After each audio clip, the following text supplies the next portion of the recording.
Hi, everyone. Nice to see you all here.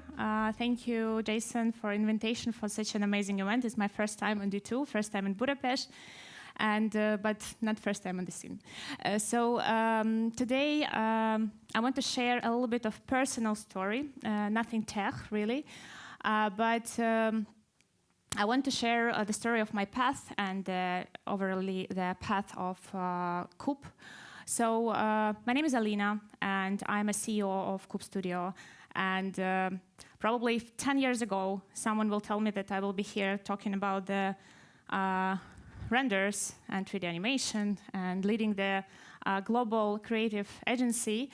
I would probably really laugh, and I will be very surprised because my story didn't start with the renders and didn't start with any architectural education and didn't start with the business partners or deals for $100,000.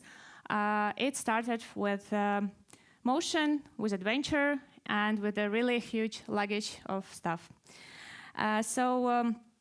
Today I want to share my story about the courage to grow and how risk-taking and curiosity built a CEO of a global creative business. So 10 years ago, I was a young girl, a student in Ukraine, with a constant question, who do I want to be in this life? And I was studying law, and in Ukraine, studying a law, it doesn't really mean that you will be a lawyer. Most of the people, they really want to be entrepreneurs, and they want to have their flexible schedule 24/7. They want to have some income. And so, as I did, I truly believe that I'm going to have my own business, but of course, I didn't know what it could be. And but I had another really huge dream. I wanted to travel, and I wanted to travel badly, because by the age of 22, I visited exactly one country. It was Moldova. It's like 150 kilometers from my city, not really far, not really something. Not Paris, sorry. And so I started to look for the opportunity how I can travel without paying money. And that's how I ended up working on the luxury cruise line ships. And from that moment, actually, my life changed, really changed a lot, and everything has changed. And I saw deserts and mountains. I've been swimming with a shark in Bora Bora, taking a photo with some fingers in Uruguay, going on the Spanish streets. And I worked across with the people from average 58 different nationalities. That actually gives me a very unique experience because I learn how people, how their culture shapes their vision. And I also actually became a certified sommelier. Yeah, this is my international team. So by today, I can pair wine with any pitch. So if you're launching something really important, you know whom to call. But more than stamps of in my passports, those paths became my own university of empathy, cultural awareness, and communication. And those lessons shaped my vision of what is CUUB actually today. So now I want to bring you a little bit into our positioning. So CUUB, it's a bold creative agency because I learned what emotionally resonates in each culture, which provide strategic content experience because I know a render is not just an image, it's a business tool, which focused on human partnership because projects succeed through relationships, not just the file transfers, and based on the global market insights. Because when you share the wine in Italy, you understand how places actually shapes perception. And this experience didn't just make me a CEO of agency. It's made me the kind of CEO who lead a team who speaks fluent human, works across borders, and turns visual storytelling into a business advantages. So today I want to share with you a CUUB story. My speech I divided into the 6 chapters, and let's start. So the first, of course, it's people. This is our main foundation until today, and everything what I built in CUUB, it started, of course, with the people. And if to take some example from life or from the ship, you can go to the 5-star, 3-star, Michelin star restaurant, and you can have the best food, you can have the most fanciest plates on the table, the best design, but if the servers, hostess, they don't like their job and they don't support each other while serving you, most probably your experience will be ruined, because this food means nothing. And by the end of the day, the experience shaped by people. And that's the same in CUUB. If our artists or modelers or creative leads would not align with each other, would not support, mentor each other while they work on the project, for sure, this project will sink. And when I joined CUUB, it was 7 people. This photo was taken a little bit later, and I was not there because I was always a remote worker. So it was 7 people. It was a team who worked for 3 years with with each other, next to each other. And they were really good friends. They knew the habits of each other. They knew how everyone worked. They knew who stole the last beer from the fridge in the office. Like, they knew everything about each other. So it was really very easy to manage. But in 1 year, when we become 18, that's when the real challenge starts, because this is not the team of friends anymore. This is a team of professionals. And this team needs a structure. So the first person whom I hired, it was HR, because from that moment we start to build our human architecture. And out of production team, the first person was HR. It was not salesperson or marketing. So for me, on that moment, I thought this is the most important role. And our human architecture actually has the fundament of our human architecture. It's a corporate culture. And corporate culture, it's not like some fluffy words on the wall. It's real agreements, it's real politics of how we work, how we communicate, how we're dealing with some sort of issues in the team, outside the team. And we start to build brick by brick this foundation. For example, our feedback process, how it actually looks, feedback system. So in CUUB, you cannot just come and say that I don't like it, or that doesn't work, or I don't know what to do. This is banned. Like, nobody come with us with that. Once you're coming with the issue, you need to bring solution. So you need to bring the solution, how you would deal with that. Maybe sometimes it's wrong, sometimes it's okay, but you always need to bring this solution. And this really works because for us, we start to see that actually it brings result in a very quick and sufficient way. Then another example, our meeting rule. We are at the moment like 90% remote team. We don't have office. We have one last office, but actually it's still in Ukraine. It's not too many people there, so 90% it's remote team. So our main challenge is to make those people feel not like a freelancers, but feel like a full-time artists, and we need to create different kind of initiatives to make it. And one of our rules, while we're doing the calls or some sort of meetings, doesn't matter it's for 3 people or for 40, camera on, mic is off. Of course, here, if you see, it's always someone who doesn't follow the rules, but it's okay.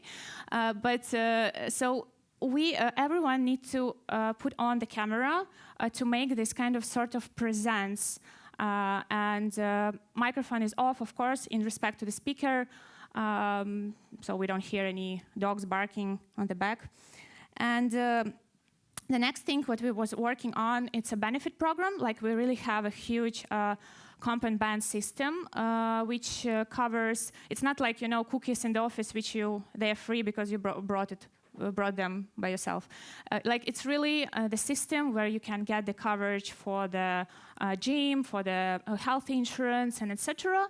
And also, again, going back to the working on this remote presence of the team, we also have a few nice things like healthy box. For example, when someone from our team is feeling bad or feeling sick, we're always sending them some box with the vitamins or some honey or some tea. And by this way, the people feel that they are not just another tool in the team, they're just really cared of, and company thinking about them. And another thing which I actually also very proud of, it's my own invention, it's a tea box, because I always had this problem because I was a remote worker, and I always was feeling like I don't getting really those benefits which people getting in the office, like, you know, this small cookies and coffee, tea, and etc. So we created this small tea boxes for each person who worked remotely, with the nuts, with the cookies, with the tea, with the coffee, so they can get this and they also can feel like they're part of the team, even though they're sitting at home. Basically, if we can't bring everyone to the office, let's bring the office to everyone, at least in this small way. So, of course, we also constantly developing the field of learning and growth by organizing different lectures. So we always inviting some speakers from art, photography, archives, and etc. And I think really because we invested in people early, the company could grow without losing its soul. Because for me, my main fear until today that I don't want CUUB to lose his soul, which he had when it was 7 people, even though it's 60 of us now. I don't want to be a huge corporate machine who selling 300 renders weekly and doesn't care about nobody. For me, it's very important how people feel. And if we need to stop recruiting because the team is not set, then we're going to stop recruiting and we're going to refuse the project. For us, it's simple like that. So, because in the end of the day, tools don't make studios, people do. And next chapter is adaptability. So if people are the foundation of CUUB, adaptability, it's actually the main engine that keeps us moving forward. And in CUUB, adaptability was never just another word on the strategy deck. For us, it was always about survival. And first, we were hit by COVID, as everyone did. Of course, I think that COVID actually influenced each of you in this room in some certain way. And it influenced us as well, but I joined the team 1 year after COVID. And actually, during this first year, my first year in CUUB, I really think that this was the most successful year in my career, because on that moment, in 1 year, we grow 3 times. And but I think that, first of all, what was the reason behind? Because we didn't have any sales team. We didn't have any marketing team. Our Instagram was, let's say, not pretty. And the only way how we grow, because quality speaks louder than any campaign. And we really had a lot of references. 95% of our leads, it was the people who reference us to each other. And that's how we grow our network of the partners. But of course, also from my perspective, I think there was a touch of luck, because in that moment we operated only in Australian market. And Australia, compared to Europe, working remotely and adjusting during COVID, sitting at home and work, it was nothing new for them. They already practiced that before. And for them, they just basically moved with their laptops home, and they were like waiting when COVID will stop, because anyway, it's going to stop. It's a matter of time. And they were just working and creating these beautiful buildings, which they would start to build once the COVID is finished. So that's mean more work for us. And that's also was another reason. And then came something harder. War in Ukraine. Yeah, this was kind of our growth. And then came war in Ukraine. Considering where we're from, at that moment we had 100% Ukrainian team. It's influenced our operations really a lot. And I remember very clearly that morning, 24th of February, my colleague texted me that, yeah, it's not a good morning. that our country was bombed during the night, and we all were shocked. We didn't know what to do. Of course, this is something what you don't expect every day. And at that moment, we had 2 offices. One was in Lviv, which is in western Ukraine, close to Poland, and one was in Dnipro, which was really close to the invasion area. So we made a decision in 1 hour. We decided that we need to pack all those people. We didn't pack the tools, again, we didn't pack the computers. We actually packed all the people in 4 cars, and they made their trip for 3 days, moving to Lviv. And the next step was we reassigned all the tasks from Dnipro office to the Lviv team. They were really overworking, but of course they were covering, and that's amazing. Thanks to them for that. And I personally, I was staying already in Poland in a safe place, so I personally took over all the project management tasks, and I was covering all the workflows while my project managers were traveling. And at the same time, we had also another fear, that's the clients, because from one point we were really thinking that they would assist us and they would help us because they probably would be interested to raise our economy and they will come for the project. But on the other hand, we knew that by the end of the day, it comes to the responsibility. And would they really trust us that we can manage the deadline under the constant power shellings and power outages and bombs and etc. So the first thing, I didn't wait actually. Once they're gonna come to me with the questions, right away I text to absolutely all our clients, even potential clients, that we are working, we are safe, it's all good with us, and we are ready, and we are not stopping. And we actually didn't stop. We didn't stop, not even for 1 day. And and that's what adaptability by the end of the day means to our team, to our company. And not because it was easy, not because we had a perfect plan. We really didn't have one.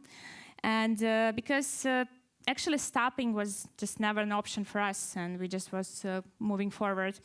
And when I look back, I just understand the main thing that this stress-proof is not building in the comfortable times. It's really built in such a stressful, really bad crisis and bad situations. So my next chapter is curiosity. And curiosity, this is the main fuel behind everything we do at CUUB. For me, of course, it started with travel, traveling over 100 countries, and always going on some tours, curious to see what is there. And today, that curiosity actually lives in our visuals and in our approach. First of all, we don't have a specific area where we work. We always take all kind of projects. It doesn't matter for us, is it stadium or college or office building or hospital or something else. We always take it because we're always curious how we're gonna work on it, how we're gonna push our boundaries, because we know that we will manage. And second thing, we never start the project without a kickoff meeting with a client, but like kickoff meeting, not only emailing and asking them questions via the emails. We always asking 95% clients to find a time and to connect to the calls with our creative leads and project managers, because we want to know everything about the project, because that's how the real results are shaped. And we're asking them tons of questions like, why do you want this angle? What is the right story? Who's gonna live there? What is the what was your inspiration? What is the materials? If there is anything special? They always, of course, surprised. Probably you know if you're doing the same. Like, why so many questions? Sometimes getting frustrated, but and then they're always happy. So, to put it simply, without this curiosity, CUUB always will be boring, and we're probably going to have the same portfolio of the same projects. And let's be honest, no one hires boring for a creative job. And then next chapter is imagination, and I really love this topic because I really believe that imagination comes from experience, and it's not just you closing your eyes and dreaming. This is not imagination. Imagination comes from living, feeling, tasting the things which you actually later want to recreate. And of course, again, that's what I learned while traveling. You don't just see the things, you experience them. You're eating the food, you speaking with the local people, you watching the way how they build the buildings, and etc. So,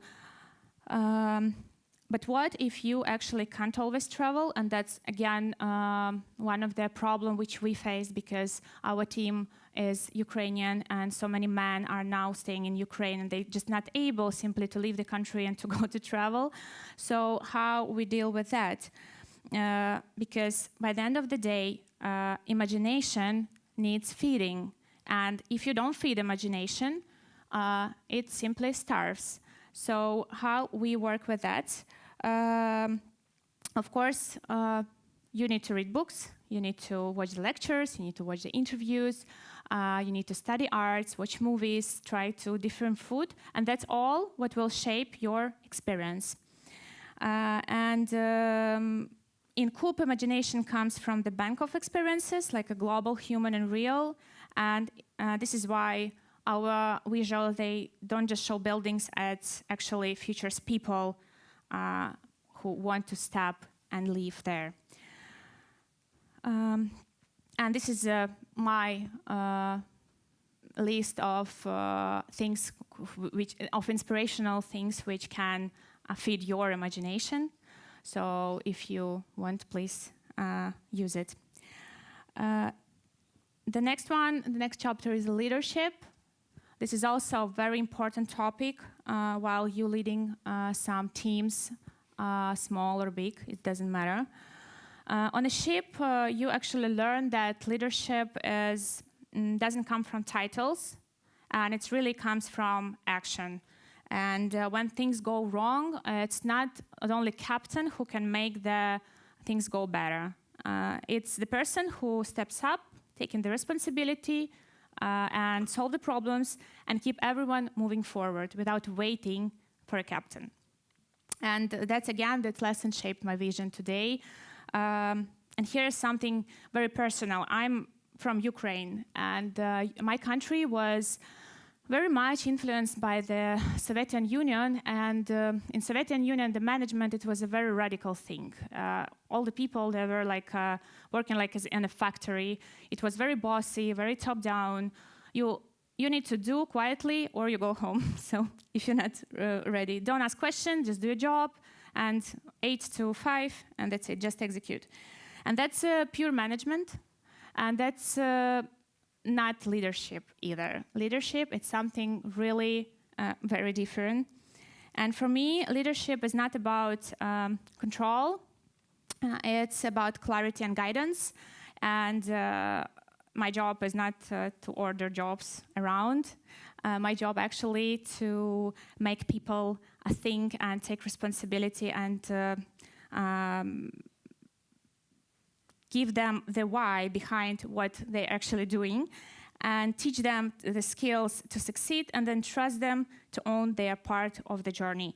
And in CUUB, leadership means creating space for ownership, and that's very important. And that's how we usually hire the people. We're putting a very big attention to the soft skills, and we have our company values, which are the foundation of the entire recruitment process. And our HR actually has the interview built that way that she asking the right question to make sure that those people are meeting our company values. Like freedom to create, freedom to think, integrity, creativity, of course, empathy. And there is one more slide which is missing, it's enthusiasm, because it's very important. Enthusiasm, do your job like it's your own business, and this is one of our main rule in CUUB. And of course, when you're starting a business, no one give you a manual on how to build it, and you having your own mistakes. My road in CUUB was extremely bumpy. I had a lot of mistakes. I had a lot of burnouts. In the beginning, I was very unconfident that I'm not from this field. I don't have any architectural background, and how I'm going to actually work. but it's all just in our head. And actually, from the beginning, I took responsibility and I took a lot of risk in my decisions. And I learned how to spot this potential in others, and that's and give them the space to grow. And that's actually, with all this experience, I believe that the leader is someone who makes others feel really strong, and even if they're doing their own mistakes. Because in the end of the day, the managers create compliance and leaders create growth. The next chapter is cultural awareness. Cultural awareness, it's the framework that holds CUUB together. And I really believe that this is our superpower, because we work around the world, and we work in Australia, in Middle East, in United States, in Europe. And we learn how to read the people and how to actually manage their communication and business processes. And we also learn how to deliver stories that resonate in very specific markets. And I will give you some examples comparing two main markets, Australia and Middle East. This is our main market for today. Giving few words. Australia. So when it comes, our studio has really a big story. It has our roots in this market. And when it comes to Australia, I think that half of the Melbourne already visualized by us. And that's for sure. And when you think of Australia, their visuals always has this natural palettes and always referring to the nature. And of course, like matte natural textures. And of course, sustainability is non-negotiable. For them, it's solar panels, rainwater tanks, natural cooling systems. The architects, we had once a situation when an architect told me that if you don't put the solar systems, solar panels, that's mean that's the wrong building. Like, we're building this wrong. We cannot, this is not impossible. It's going to be in Australia. And, but the visuals is a half story. We learned this style for so many years. The other thing is the culture. Because Australians, it's a very interesting market in terms of communication. And because they really appreciate the work-life balance, trust and honesty, and loyalty. And I want to say a few words about that. So when it comes to the work-life balance, it's quite challenging things to work with because we have a big time difference. And Australian, this is not the people who are gonna make a call with you at 8 o'clock in the evening or 8 o'clock in the morning. They work 10 to 6, and even if their project are burning and they are not up to deadline, this is impossible that they will jump on the call on Saturday. This is like really very rare thing. And so you need, if you want to operate in Australia and you live in Europe, you need to be ready, wake up at 6 a.m. for the calls, because this is, I don't know, it's around 3 o'clock, 3 p.m. in their place, 3 or 4. So you need to be ready to adjust. The second thing is trust and honesty, and that's also what makes this market quite special, because it's quite difficult to enter this market because those people, they're not gonna go for the cheaper price if they have the stable partner for 5 years. They will always choose that partner if that partner delivering good quality over the price, even if he will be more expensive. They're really very loyal, and they appreciate when you're telling them when true. If you, for example, I don't know, something happened with a render farm, or you have, I don't know, you didn't confirm the image with our director and still need more time to adjust it, to update it, you just need to tell them this way. Don't create the stories like something happened or wherever. They will really appreciate your true, and they will always come back to you if they feel that you are always honest and telling them true, no matter what is this true about. And of course, the timing, it's also an interesting thing, because Australians, they always need, they're always coming with a project for yesterday, always, and then they disappear for 3 months. And because of their system of proving the documentation while they're building the projects, so it's always taking the really forever. So basically, if you respect nature, respect people, and respect time, you will really succeed in Australia. Let's talk about second market. It's Middle East. Middle East, it's a bit different story. I would say like totally different, opposite. It's a place where the past means the future and where luxury isn't just appreciated, it's the must. And when you create for this region, and this is opposite, not natural palette, it's everything should scream luxury, marble, gold, shiny, and luxury and rich. Few our renders. And also they appreciate their projects are really grand scale compared to Australia. Of course, in Australia you have huge towers, but this is it's mostly iconic buildings. In Melbourne or in Middle East, it's every building is really tall and big. So what about their communicational part, the business part? So here's a little bit different thing. People in Middle East, they really like straightforwardness and non-formal communication. I have full WhatsApp of some random numbers. They don't like to communicate via email at all. They're always asking for WhatsApp. They're calling you 12 o'clock in the night because they just need it now. And when you're coming to the when I'm coming for the road trip, like to visit the offices, usually I'm meeting with those people in some restaurants or bars because they work so much in offices and they really don't want to stay there any minute longer. So they enjoy to have a drink with you, to have a dinner with you, and to talk about business outside the working place. So for them, this work-life balance is a little bit, I mean, it's not that obvious as for Australians. For me, I really love this way, to be honest, because I think it's really quick. Once you can just call on WhatsApp or you can have a drink, and obviously after a couple of glasses of wine, the communication will be better. And so for me, I prefer this way, but it's just different. You just need to adjust because obviously it's also very different to European people. And also they like this personalization and exclusivity. They all want one of the best things. We had a project in CUUB, also large tower, where we had the exclusive rugs. It was like 2-3 rugs per apartment, and it was like something like 200 apartments. So can you imagine? You're right, 400 rugs. My modeling team was happy. They still cannot forgive me that project. And that's usually how it works: custom furniture, custom rugs, custom everything, custom. And yeah, and so summarize this chapter. I would say that the business value of cultural understanding and cultural awareness is quite simple, because renders don't sell buildings. Understanding the people does, and this is really important. You don't just make the images. You need to understand for whom you're doing that and what people will like or will not like.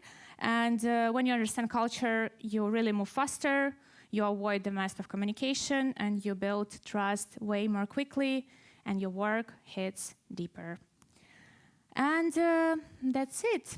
To summarize my speech, I just want to tell you that no one is perfect, and you don't need to be perfect to begin. And that's what happened to me.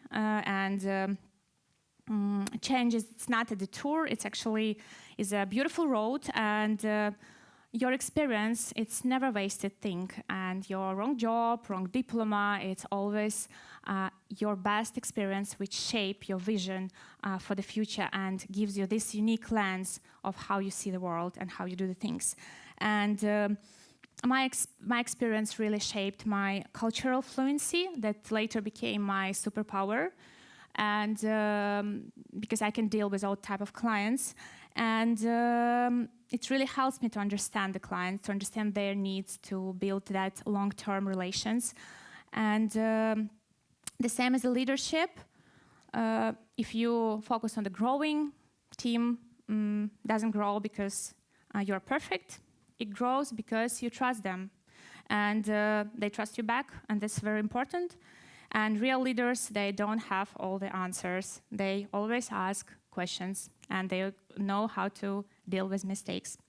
So my journey, yeah, this is me. This is my first month in CUUB, and this is me now. I think it's actually very different, even in my how I look at the things.